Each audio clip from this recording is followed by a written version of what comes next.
네, 안녕하세요. 김규리 변호사입니다. 네. 증인은 2024년 12월 7일 KBS와 인터뷰에서 윤 대통령에게 평소 직접 자주 보고를 했고 신뢰받고 있다고 생각했지만 신뢰받는 것과 부당한 명령을 따르는 건 다른 문제라고 생각했다라고 진술했죠. 증인. 평소 직접 보고를 자주 했다 이런 말을 했다고 잘 기억이 안 나는데 그렇게 기사에 대통령께 적혀져 몇 있죠? 번 보고 드린 적은 있지만 그게 자주 보고 드렸다고 할 수는 없을 것 같습니다. 증인이 한 인터뷰에 대한 기사 아닙니까? 짧게 대답해 주십시오. 시간 끄지 마시고. 이양해 주겠습니다. 증인은 검찰 조사에서 대통령에게 업무적으로 독대하여 보고한 적은 있는가요? 라는 질문에 독대한 적은 없고 원장님과 함께 4차례의 업무 보고를 한 것이 다입니다. 라고 답했죠.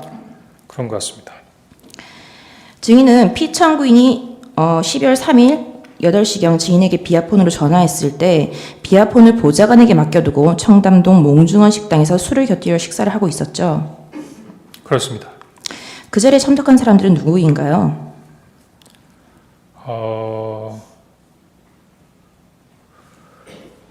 그게 왜 궁금하시죠? 제 지인들이면 뭐 여러분인데 혹시라도 이게 공개적인 자리에서 어떤 부분에 생략하겠습니다. 이름을 얘기하는 게 생략하겠습니다. 적절할지 잘 모르겠습니다. 답변을 짧게 해주십시오. 신문상이 깁니다.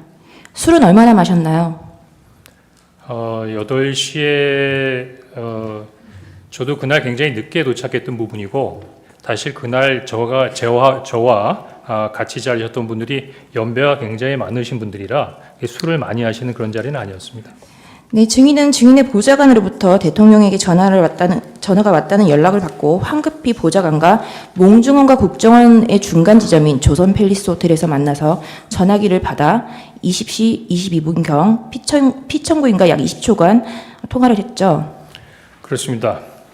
네, 이때 그 피청구인이 한두 시간 있다 전화할 일 있으니 대기하라라고 했죠. 네. 증인은 이전에도 대통령과 통화하거나 연락한 적이 있느냐라는 질문에 전혀 없습니다. 이번이 처음이었습니다. 그래서 제가 처음으로 대통령께서 저에게 전화를 했는데 받지를 못해서 마음이 엄청 급했고 곤란하게 되었다고 생각한 것입니다. 라고 하였죠. 그렇습니다. 증인은 대통령과 독대를 한 적도 한 번도 없고 개별적인 연락을 한 적도 한 번도 없는데 아까 KBS 인터뷰에서 윤 대통령에게 평소 직접 보고를 자주 했고 신뢰받고 있다라고 생각했다라고 말했죠. 그 KBS 보도와 그렇게 기사가 되었죠. 그건 그 기자한테 물어보시죠. 그렇게 인터뷰를 했으니까 그렇게 기사가 됐겠죠.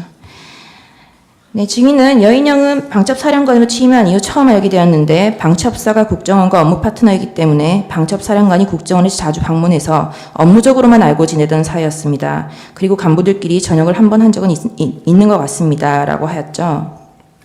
지금 이게 뭡니까? 이게 지금 저 검찰 조서인가요? 12월 11일자 검찰 진술 조서입니다. 예, 그렇습니다. 네, 증인은 여인영과의 마지막 전화인 2024년 12월 3일 23시 06시경 이 지금 그 여인영과 그 피청구인과의 통화 목록입니다. 예. 마지막 통화인 23시 06분경 통화에서 여인영이 국회는 경찰과 협조해서 봉쇄하고 있습니다. 라고 좀 뜸을 들이더니 선배님 이거 좀 도와주세요. 저희 체포조가 나가 있는데 소재 파악이 안 돼요. 명단을 불러드릴게요. 라고 말했다고 진술했죠. 네. 증인의 위 진술은 여인영 방첩사령관이 증인과 통화한 23시 06분경 이미 방첩사 병력과 경찰이 협력해서 국회를 봉쇄하고 있는 상황이라고 설명했다는 거죠. 다시 한번 말씀해 주십시오.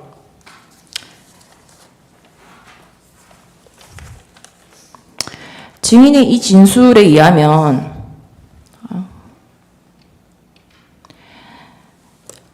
저희 체포조가 나가 있는데 소재 파악이 안 돼요. 명단을 불러드릴게요. 국회는 경찰과 협조해서 봉쇄하고 있습니다. 이렇게 진술했다는 거잖아요. 여인영이. 예. 그죠?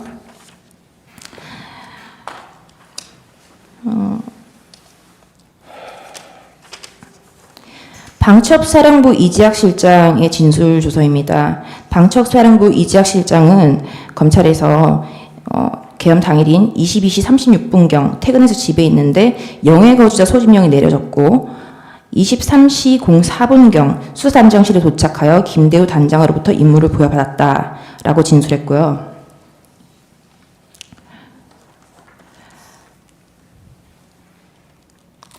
방첩사령부 배정효의 그 진술서입니다. 방첩사 작전팀이 국회 정문으로 00시 40분 그리고 1시 05분에 순차 출발했다라고 되어 있습니다. 국방부 조사본부 수사팀장 이상민과 방첩사 구민의 중령의 통화 녹음 기록입니다. 이 기록에 보면은 2024년 이 길이죠. 4일 1시 3분에야 임무를 하달받고 국방부에서 출발했다는 시간이 확인이 됩니다. 국회를 출동했던 박창균 영등포서 형사과장의 그 핸드폰 기록입니다. 이 사람은 경찰이 비상소집 출근 지시를 받은 것은 23시 01분이고 23시 22분 국회 정문 쪽으로 나올 것을 지시를 받고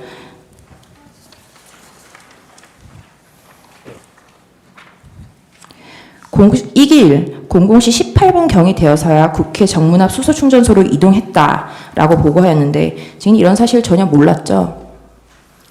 방첩사의 진행 사항이야 제가 알 수가 없죠. 네.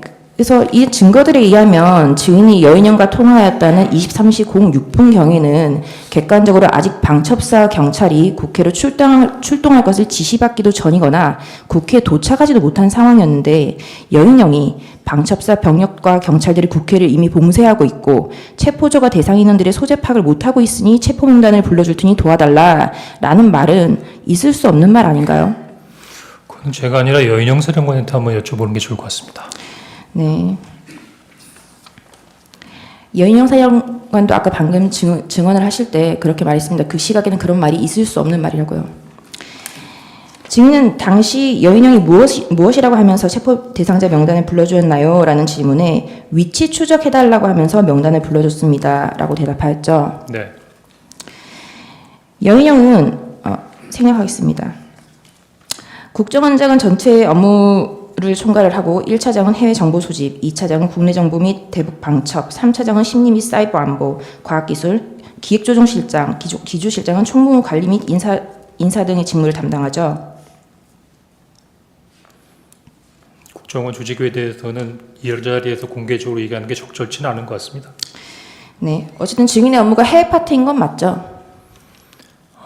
그게 이제 잘 모르셔서 그러시는 것 같은데 통상 제가 제 업무를 소개할 때는 해외 업무와 해외로부터의 위협에 대응하는 업무를 하고 있다고 답합니다.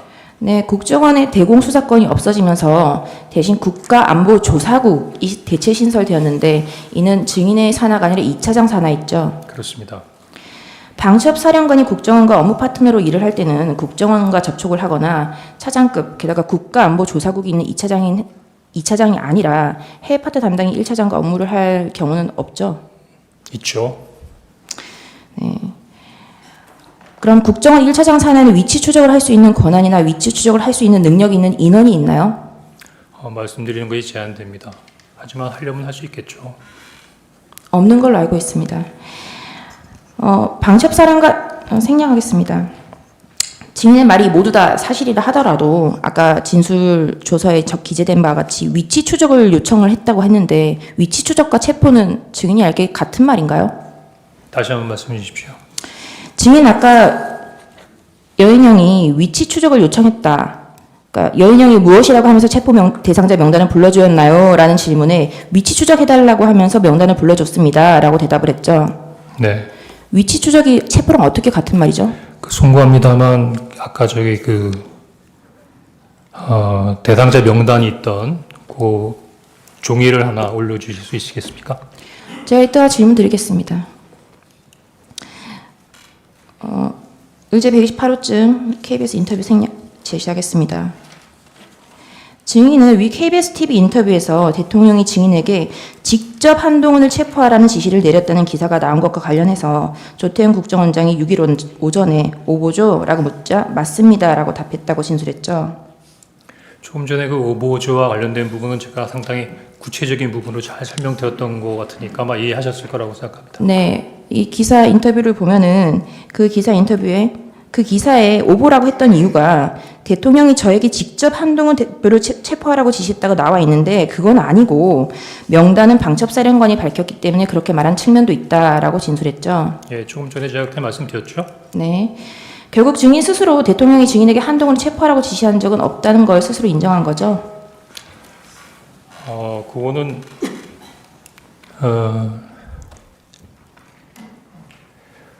변호인께서 말씀하시는 부분의 말씀이 반은 맞고 반은 틀린 것 같습니다.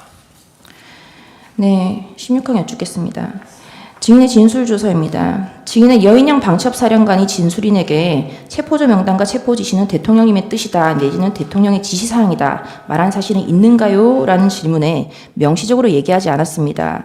라고 대답을 했고 그렇게 생각할 수밖에 없었다 라고 답했죠. 그러니까 여인영 사령관이 대통령님 지시사항이다라고는 얘기하지 않았다 그 말씀이시죠? 네? 아니 수사관이 이게 그 여인영 방첩사령관이 증인에게 라고 물었을 때 명시적으로 얘기하지 않았다라고 답을 했고 그리고 예, 그렇게 얘기하지 않았습니다. 네. 예. 그리고 증인이 그렇게 생각할 수밖에 없었다. 증인의 생각이었다라고 진술했죠. 그러면 이렇게 한번 말씀드리겠습니다. 아니요, 여기 이렇게 기재가 되어 있는 거 여쭙는 겁니다. 예, 생각할 수밖에 없었습니다.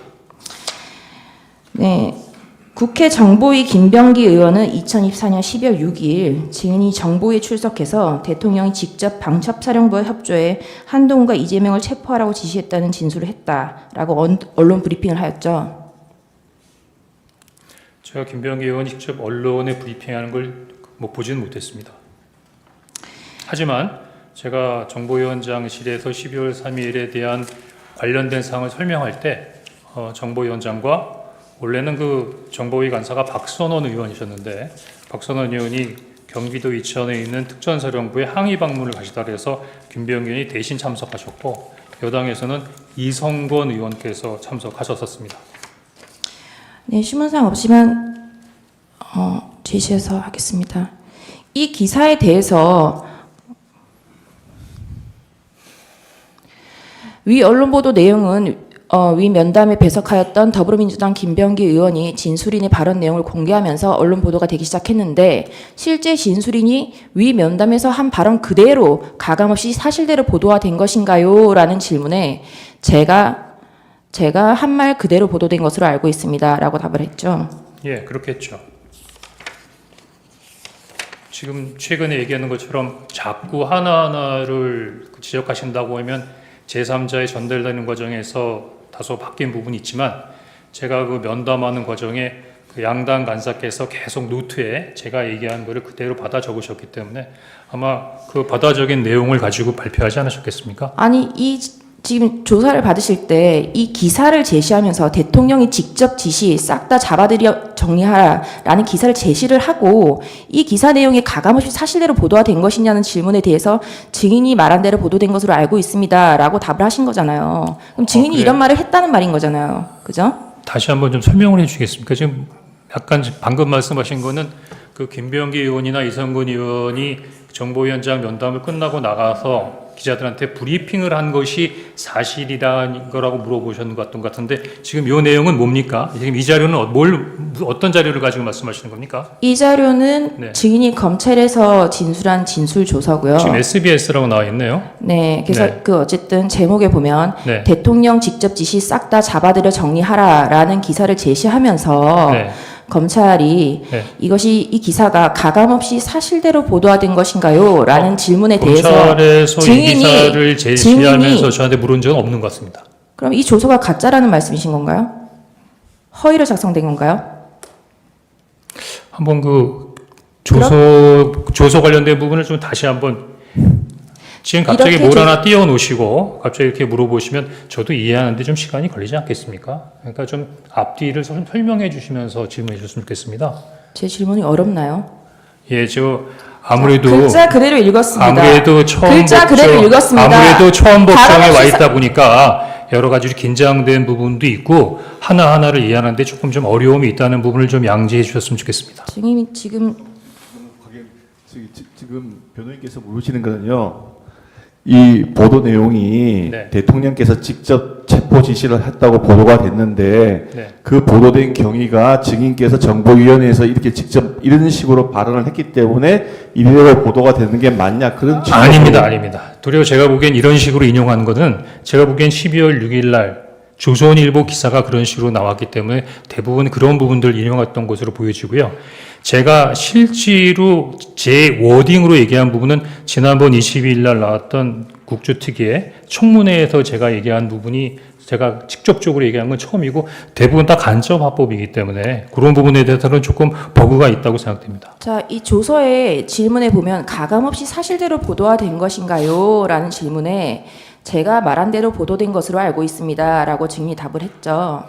제가 지금 가감없이 사실대로 보도된 것인가라는 부분은 SBS의 관련된 기사보다는 당시 민주당의 김병기 그다음에 국민의힘의 이성건 양당 정보위 간사가 제 이야기를 듣고 발표한 언론 브리핑이 제 이야기를 듣고 한 부분이니까 신뢰성 있게 가감없이 전달된 것이다. 뭐 그렇게 생각이 됩니다. 네, 알겠습니다.